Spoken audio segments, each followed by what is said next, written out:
Thank you everyone for coming out and celebrating the birth of a new book into this world, Blue Milk and Green Water. It was 20 years in the making. And thanks to friends who told me that my life is crazy and I really need to write it down, I finally did. It only took them 20 years to convince me.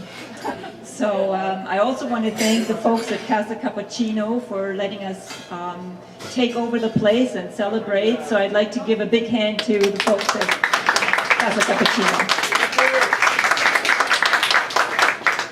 It's a very special place for Neil and I because that's where we met for the first time 5 years ago. Right at the window at the front there. Yep, right there at the window.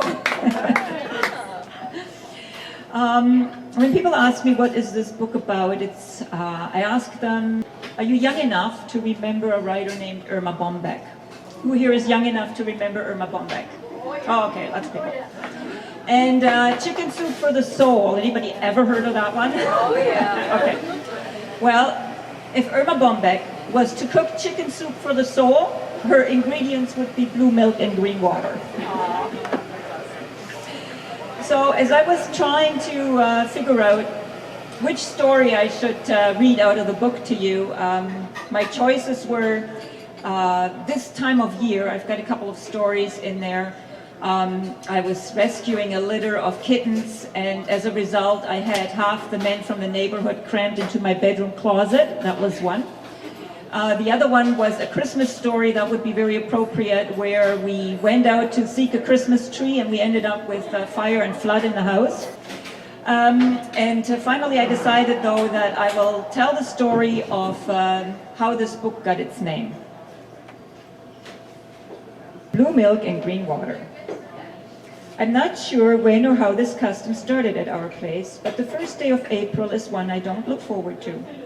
It started harmlessly enough with Dad tying up the kids' shoelaces and me adding food color to their morning milk. But every year the pranks escalated until we had an outright April Fool's War, complete with warring parties, namely my husband Peter and oldest daughter Maya, and innocent bystanders as collateral damage. It began just past midnight when my youngest awoke shouting, "Mummy! Mom! Help!"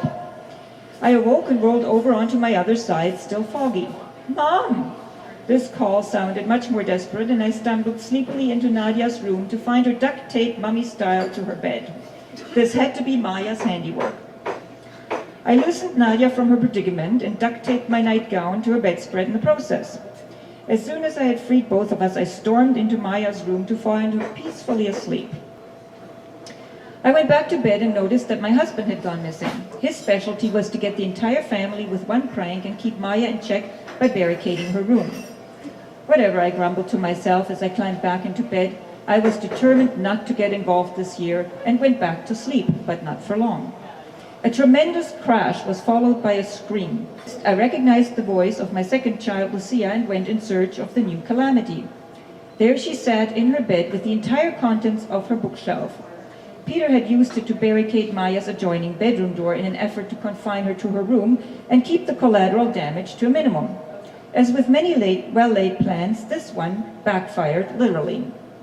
I rescued my second child, the avalanche victim, from being held prisoner in her own bed. 2 family members down and 3 to go. I entered Maya's room to put a stop to this nonsense, but she was nowhere to be seen. Instead, I found my husband making Maya's bed. This was highly unusual. Peter is not a man who frequently takes the initiative when it comes to housework, especially not at 3 a.m. "What are you doing?" He put a finger to his lips, took my hand and tiptoed us back to the bedroom. "What's going on?" Just a little surprise for Maya when she comes back from booby-trapping the rest of the house. As if on cue, there was another bang, followed by a shriek, and a satisfied chuckle from Peter.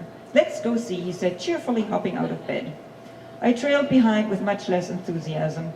At this point, my feet felt like ice cubes and my head like a smashed pumpkin. Still, I have to admit that the sight of Maya, terror of the family, folded in half like a Swiss Army knife, was refreshing.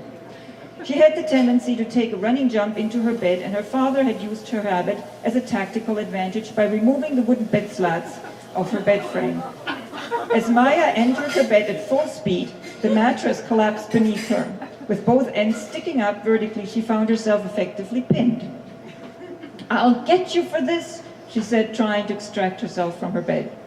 This was my cue to exit. I wanted no part of this at all. All I wanted to do was go back to my bed and have a few more hours of peaceful slumber before the alarm clock went off. It did just that at 6 a.m., and I could hardly open my eyes. I made my way to the bathroom and sat down on the device not often mentioned in literature, only to jump up again as if stung by a bee. Not a bad comparison, as the sensation was quite similar. On close inspection, I found that the toilet seat had been treated to a liberal application of Vicks Vapor Rub. As might be imagined, I was in fine spirits for the remainder of the morning. But we were not done yet. When I came into the kitchen, I got a handful of Vaseline from the light switch, only to find that the lights stayed off no matter how often I flicked the switch. Was Ontario Hydro participating in the April Fool's ceremonies at my house? Goodbye, hot coffee, and I really needed you this morning. I decided on a breakfast of cereal and bent down, rummaging around in my darkened fridge for the milk. It was cornered by a jug of water, and I had to retrieve both before I could straighten up. There I was standing in the kitchen at 6 o'clock in the morning, holding a jug filled with green water and another with blue milk. You know what they say about the last straw? Well, this still wasn't it. We rushed through breakfast and sent the kids outside to catch the school bus. After some 10 minutes, they came back inside. "Mom, the bus didn't come. We must have missed it." That's when I noticed my husband's expression. He had a devilish gleam in his eye. "What did you do now?" The entire family turned to look at Peter, who was well aware of the spotlight. "Well, I think it's time the power came back on, don't you? Don't you feel like having a nice cup of coffee, dear?" I stared at him, incredulous at loss of word. He got up from the breakfast table and walked whistling to the basement door, descending into darkness. Within seconds, the lights came back on, and we could hear him from below. "Looks like someone tripped the main breaker." "Good one, Dad," Maya laughed. "I have to remember that one for next year. You can't use that one again. It's against the rules." Rules? There were rules of combat for April Fool's Day? He rejoined us in the dining room and looked at his watch. "Well, girls, I think it's time for you to go outside and catch the bus." "But Dad, we missed it. Look at the time." Lucia pointed at Grandma's antique clock on the wall. He walked over to the clock and studied it closely. "Funny," he said. "It's the first time it's ever been half an hour fast." He turned to me with a big grin. "Dear, I think you'll have time for that cup of coffee after all." "What? You mean it's not 8 o'clock?" "No, it's just past 7:30. Maya, put on your coat. It's cold outside."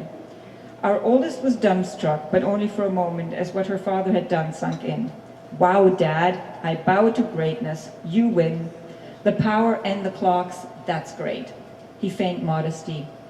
"I've long since done away with crude jokes like cream on light switches, tying shoelaces, or sewing up sleeves." Just at that moment, Maya tried to slip her arm into her coat, but her hand struck resistance. "Having trouble, Maya?" he asked innocently.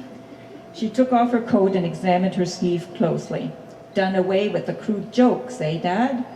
I shook my head. Thank heaven April Fool's only comes around once a year. I kissed the kids goodbye and went to the kitchen to make coffee. Peter came in a short while later, placing his arm around me and taking a big sniff. "Smells heavenly," he said. "Oh, you sit down and I'll bring you a cup. You had such a busy night, dear." Suspecting no evil from his loving wife, he strolled into the dining room. I followed him with 2 cups of steaming coffee. As I put his cup in front of him, he recoiled. "What's that?"